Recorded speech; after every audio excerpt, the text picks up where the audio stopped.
Hello, this is Dr. Mike McKinney, and once again, we're very happy to welcome you to our program here at Promise Broadcasting Network in the beautiful city of Pasadena. And today in our broadcast, which we're called the Unsung Heroes, we want to bring back to our program today Dr. and General John Mohler. And we began to hear his story last time, and I told him earlier today we want to do a part 2. It was so interesting. And so, Dr. Mohler, welcome back to the broadcast today. Thank you, sir. Thank you. It's a real honor. We enjoyed you and got so many wonderful compliments on those that have seen the telecast so far. And you mentioned so many interesting things last time that we thought we'd like to have you back and do this second part of your, I call it a series of John Mohler. We left off last time that you were in the Marines and you were in the medical corps in Korea, and the war was, you were getting ready to come back home, and we wanted to kind of pick it up from there. It's so interesting. Well, my surgical team rotated from Korea back to Japan, Yokosuka Naval Hospital, and at Yokosuka then, because I had accumulated credits for attending all of these war zones and so forth, I got transferred to Atsugi Naval Air Station, which is an old kamikaze base, and I was there in the clinic for a short time, and then I received a promotion there. I became a second-class corpsman, and then I was sent to the John C. Breckinridge. Now, before I went onto that ship, I was allowed 30 days leave after nearly 3 years in Asia. That was a real, I didn't know for sure if I was going to be able to fit in. And a strange thing did happen when I got to the airport. I didn't want to hang around a weekend, waste a weekend, waiting for them to pay me, which would have been Monday. Mm-hmm. And we got there Friday afternoon. The pay was closed. And so I decided I'd go to the airport and have them call my brother and arrange for a ticket so I could fly home. Yes. And so I went in, tried to use the payphone, putting nickels in the... Yeah, laugh. That's right. That's what I was doing, putting nickels. Putting nickels in there. And I came out and I told the guy, I says, your phones don't work. You got 3 phones and none of them work. He says, yeah, they all work. He says, what are you doing? I went out and showed him I was putting a nickel in. He says, how long have you been overseas? Says, they're a dime now. Oh, they're a dime now. And I see. There's been a change. Then he said, well, what is it you want? And I said, I'm trying to get in touch with my brother to arrange for him to buy me a ticket at that end so that I could travel home. And he said, come talk to me outside. And we went out to the counter, and he gave me a ticket, no cost. The airline flew me home, and Pacific Airlines, and I got home that way the first time. And in how many years? It was a long time. The price of everything had doubled. Oh my goodness! There's been so many different things happening. Yeah, anyway, I did some visiting my church and visiting my. I was a Mennonite. Now, you probably know what a Mennonite's about, but they didn't like me going to church in my uniform. Oh, I see. That's military is a no-no to They're a peace church. Oh boy, and yeah. So when I showed up in uniform, a few of the younger people who knew me well spoke to me. Most of them didn't. They just like I wasn't there. Well, the next Sunday I went in civilian clothes, and boy, greeting them, handshake, where have you been? And very happy to see me then. And I thought, boy, it's a very strange reaction. You know, I guess I wasn't a good Mennonite.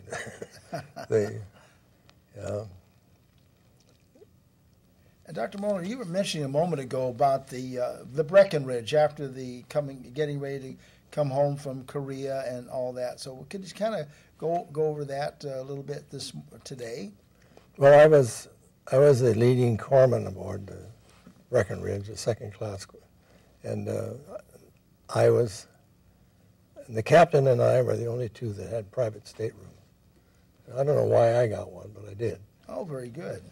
It was a bit of a problem because we had some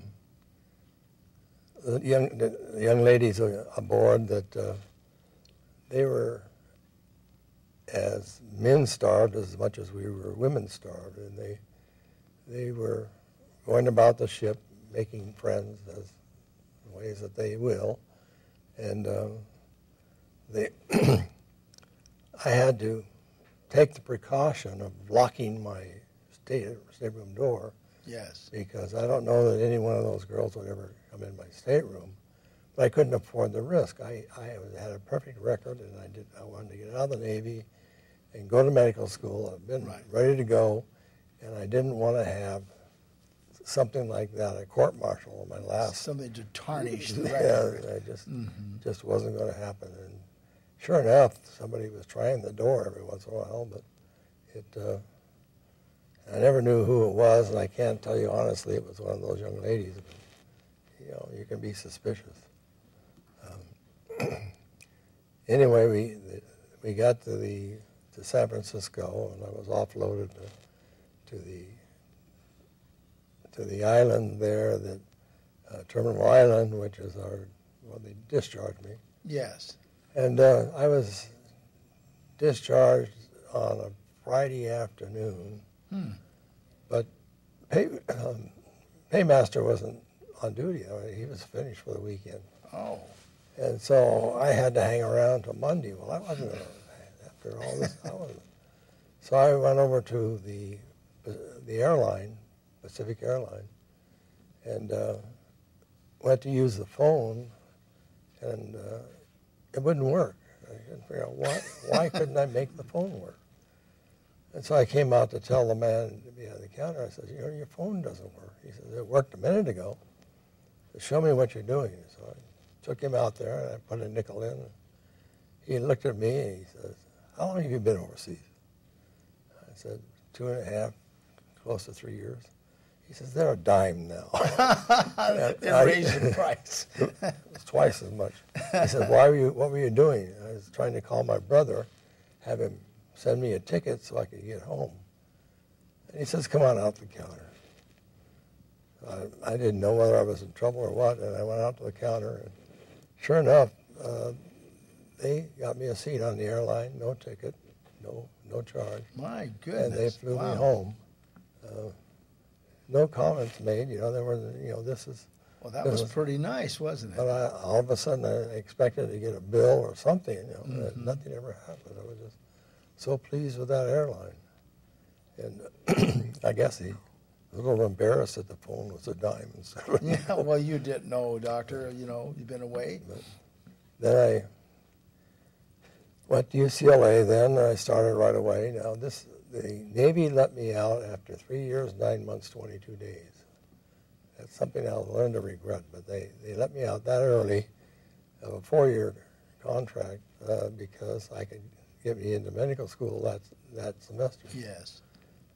And so I took it and went to work like any other student. And I was older than most of my peer group, so catching up with them was any shortcut I could take. I was interested in doing, and I was living on the GI Bill, and I rented an apartment near the campus.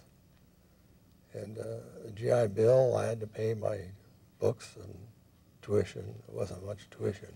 Yes. But I had to, buy insurance for the car. I had to buy gasoline, and so it was I had managed to save up money when I was in the Navy. I spent $100 a month to go into my savings. And so I had a couple of $1,000 backed up, and I was able to to get by. And then I was accepted at the California College of Medicine. Oh, very which good. Was, so I went to go to medical school. Well, the California College of Medicine was across the street from the nursing school at the county hospital. And the nursing school would have a dance for their probies. Oh. And we were all invited. You know, the police department, and there were lots of different young men invited. And so I went, and this attractive young lady, I asked to dance, and she agreed. And I have to tell you, I'm always afraid of being turned down. Yeah. The girls, I didn't know whether they'd trust me or not. Anyway, because I was older than most of the other I people. see. And so anyway, we were dancing, and I tried to do something fancy with her and tried to dip her. And I dropped her. Oh, doctor. So you dropped. to this day, she remembers that. Oh, I can imagine. And what so a way to make an impression, right? Boy, I'll tell you, it was an embarrassment, and so I thought, well, there goes that one. So next time there was a dance, I went, and she was there, and it just grew from that. Sure. She stayed with me, and I was surprised, and I managed to buy a ring. It was a very inexpensive ring, but it was all I could afford. It was the most expensive thing I'd ever bought. Yes. Because relative to my income. And I said, she's going to turn this little thing down. Mm-hmm. So I wouldn't tell her right away that what I had, and I was going to give her this gift. And I tried to change the subject. I once had a duck, and it could do tricks. And I said I had a duck once. And so that was a famous comment that was made about the family. Not only did I drop her, but I had a duck once. And so I offered her the ring, and I expected her to say, that's cute here. And then she took it, and it became an engagement ring. Sure. Absolutely amazing, and I was so happy. We got married in very short order. Very good. It was just literally months, and we were married, and her father and mother were in Santa Barbara. Her father was the county officer, and so I thought, well, I'll go up and meet them, and I was sure, well, that's going to do me in. Not a politician per se, mm-hmm. high-ranking officer in the Santa Barbara government, mm-hmm. and they were very warm to me and friendly. And wonderful. And she had a brother who I met, who also had gone through chemical biological warfare school in the Army. Oh. And so we had something to talk about. And it just grew very quickly from That's that. Wonderful. So from the time I dropped her on the floor till the time I married her was a very short time, maybe a year. And I'm sure it was meant to be, It was. We moved quickly, and there just wasn't a lot of money. And I understand that she was, as a nursing student, she was making $30 a month. Mm-hmm.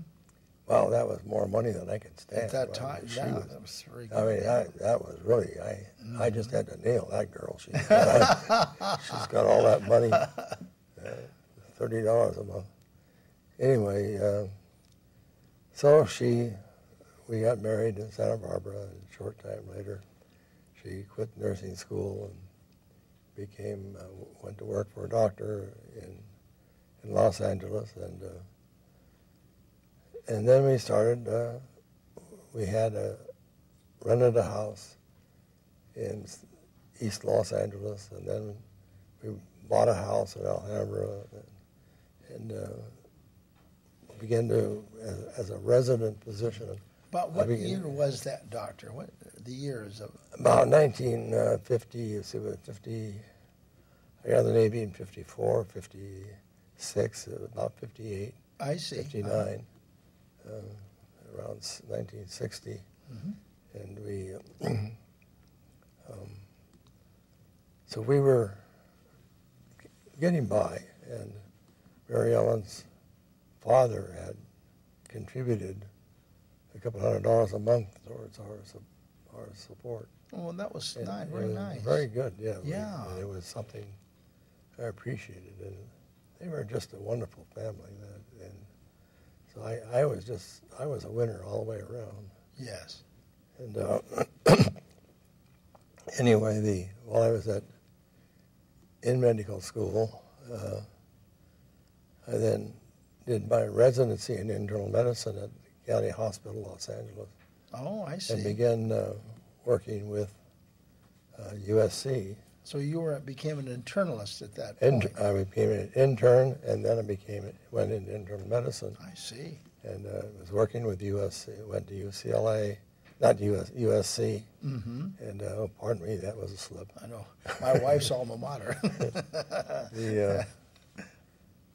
And I began to work in air pollution. Oh, yes. Which fit very nicely because I had that training in the Army and the Navy.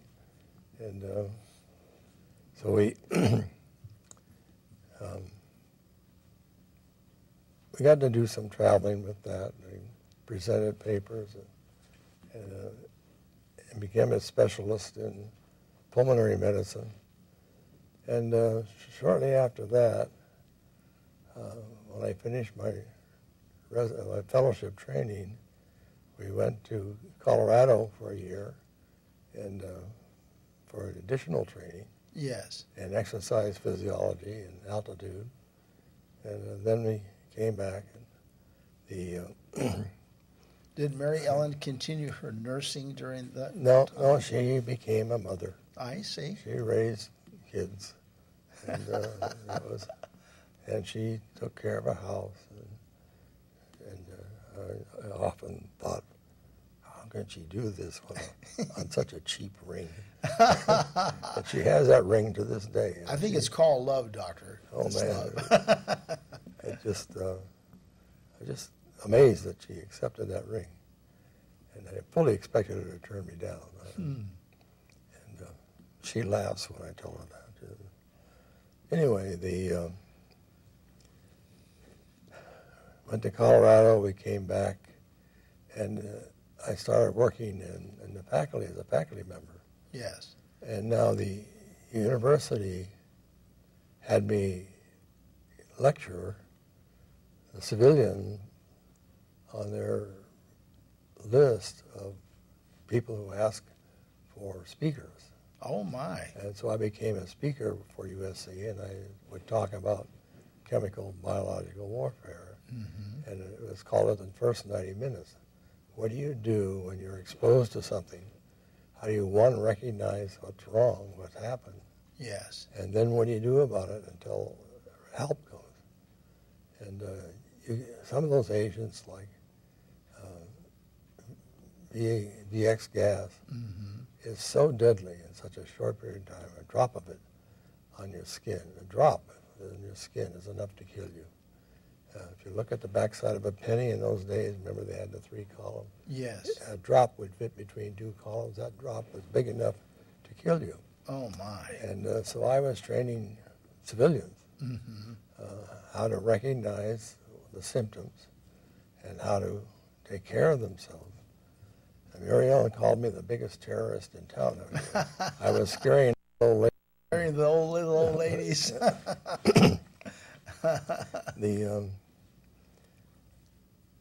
But I did that several groups. Yes. And some of them had me go back a second time and talk to them about something a little different. It wasn't always sarin. Sometimes it was